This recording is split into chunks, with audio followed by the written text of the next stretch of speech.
Речиси половина од долгот кој го наследи за една година од мандатот го врати. Сега смета дека градоначалниците како него наместо да бидат наградени, ќе бидат казнети.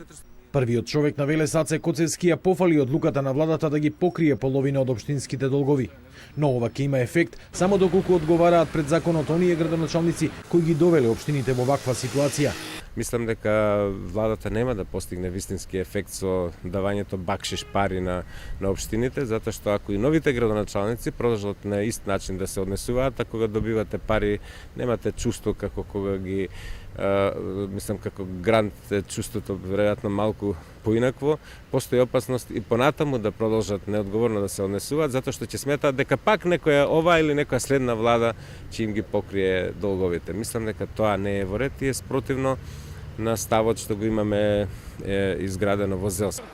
Коцевски смета дека наместо грантови, општините треба да добијат меки заеми со ниски камати на 20 годишна отплата.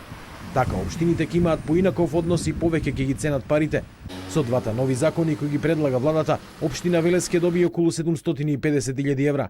Најголем е долгот кон јавното комунално предпријатие Дервен и кон превозниците на ученици. Откако законот ќе стапи на сила, сите доверители ќе имаат рок своите побарувања да ги пријават за 30 дена. Приоритет при плаќањето според одредбите од законот ќе имаат фирмите на кои им должи општината и другите институции кои ќе се откажат целосно од каматите и кои ќе се откажат во износ од 15% од основниот долг кој го има општината кон нив.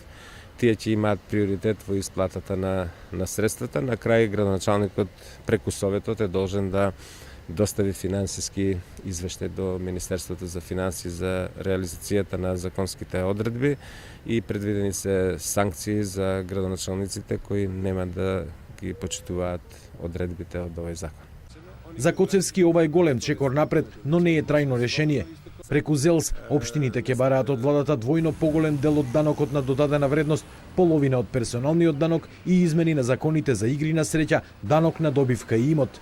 Само со поголема фискална децентрализација ќе имаме финансиски независни и богати општини, смета Коцевски.